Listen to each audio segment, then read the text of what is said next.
Join me as my double nickel road trips takes us across the Great Plains and through Kentucky bluegrass country. Subscribe below.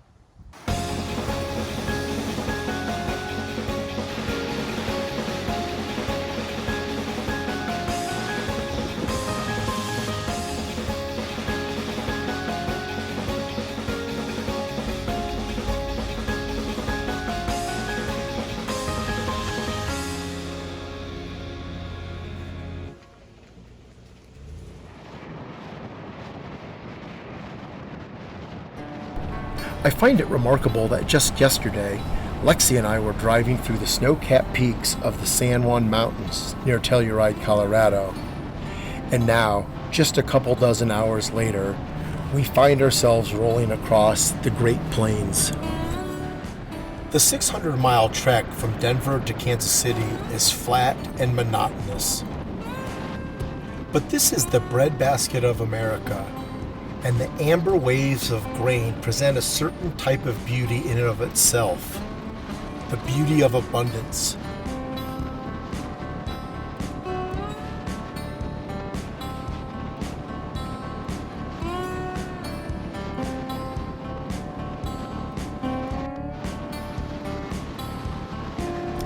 After making our way through the metropolitan oasis of Kansas City, Lexi and I blaze our way eastbound toward St. Louis and the mighty Mississippi, but not before crossing the Missouri River twice.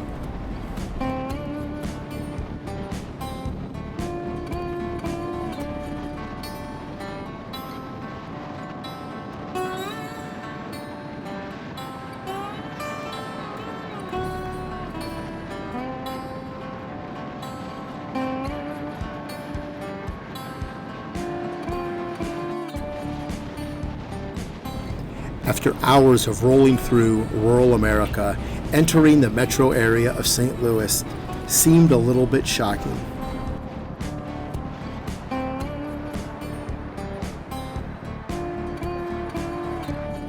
We approached the Mississippi River and one of our nation's newest architecturally significant bridges.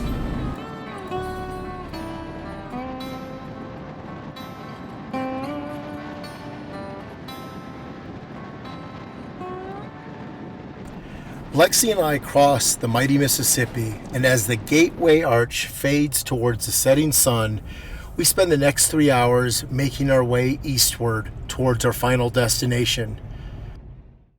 We end up stopping for the night down this forest road off the Lincoln Heritage Trail in Hoosier National Forest.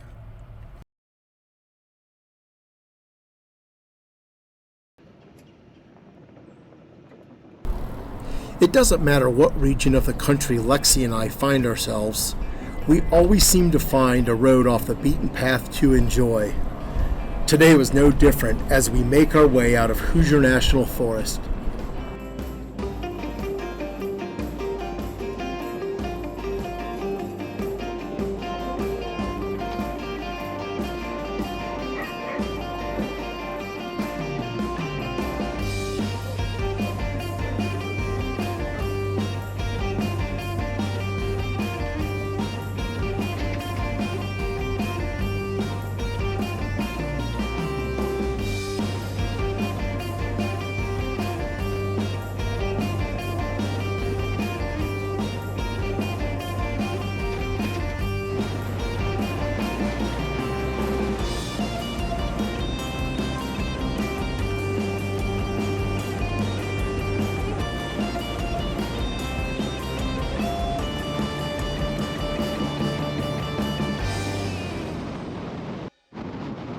A main objective of my double nickel road trip has been to connect in person with friends and family, some that I've seen recently, but others that I haven't seen in ages.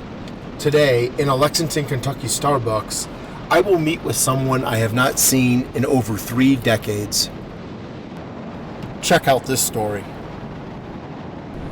Though I've been delinquent in my church attendance during my adulthood, it would be remiss of me to deny the important role that the Westminster Presbyterian Church youth group played during my formative teenage years.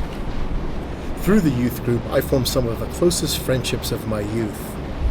I am a better person for meeting such friends as Todd and Cindy, Kristen and Carol, the Lett brothers, and many, many more. I could go on, but the most profound experience of my youth involved our group's annual mission trip to Cow Creek, Kentucky. Tucked into the hills and hollers of eastern Kentucky coal country, Cow Creek is situated in Owsley County and was one of the poorest counties in the United States. And unfortunately, it still is. Our annual trip would commence in the church parking lot. We would pack up and provision 2 or 3 vans, take a group photo, and then load everyone up. Before our caravan reached the interstate, the volume of my Sony dual cassette boombox would be cranked to the max.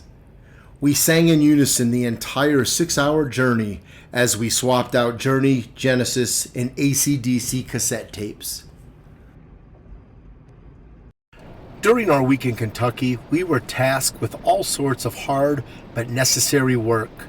We taught vacation Bible school to the local kids, and there was always an annual work project where we had to get down and dirty. One summer, we painted the blistering hot tin roof of the Indian Creek Church.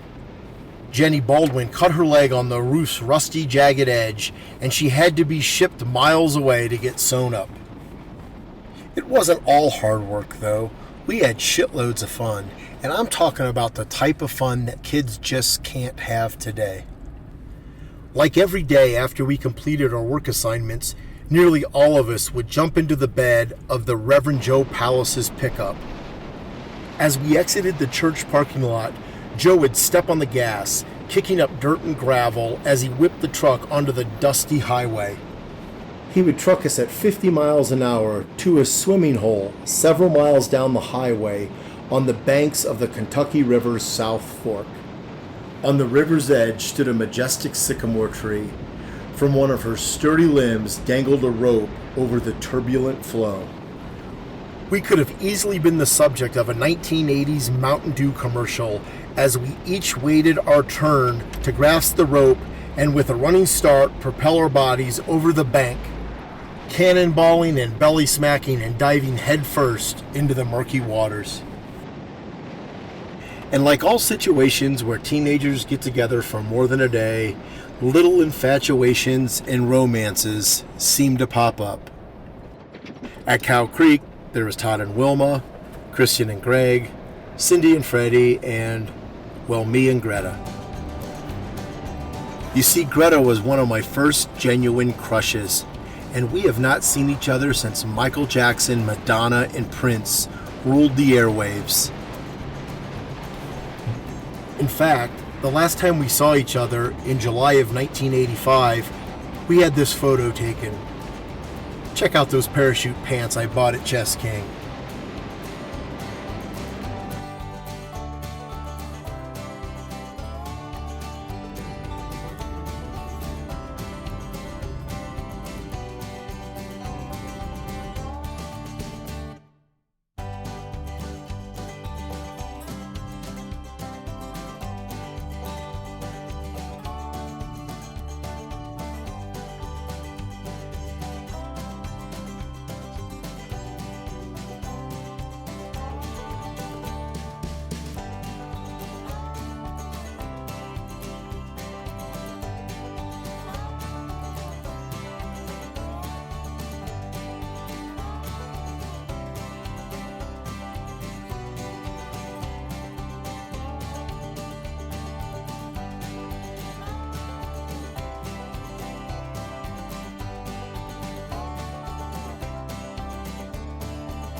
I arrived at Starbucks first, but only about 5 minutes before Greta walked in.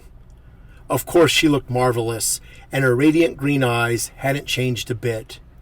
Neither had her sweet Eastern Kentucky accent.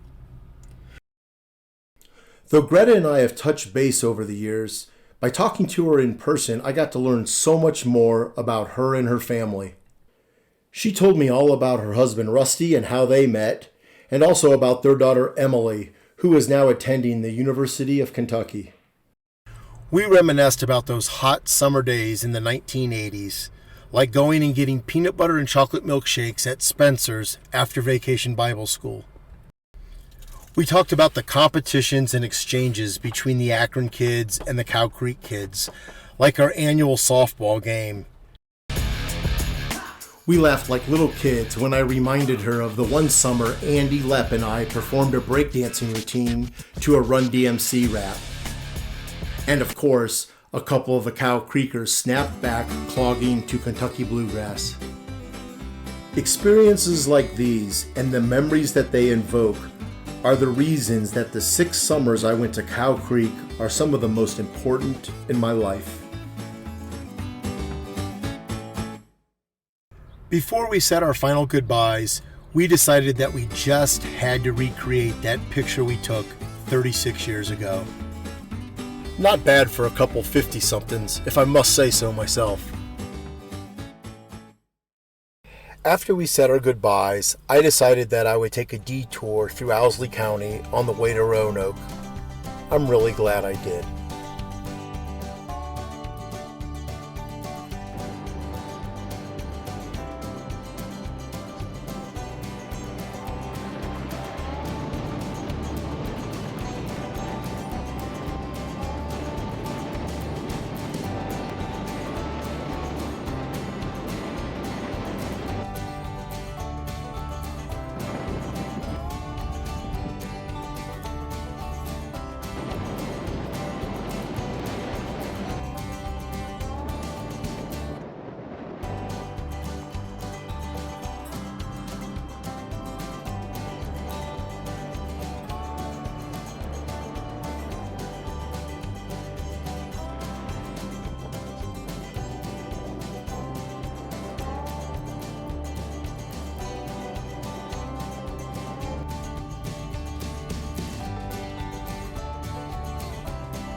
Hey Double Nickel Crew, thank you for riding shotgun with me on this special episode, and join me on the next as we travel through the mountains of North Carolina and Tennessee during the peak fall colors.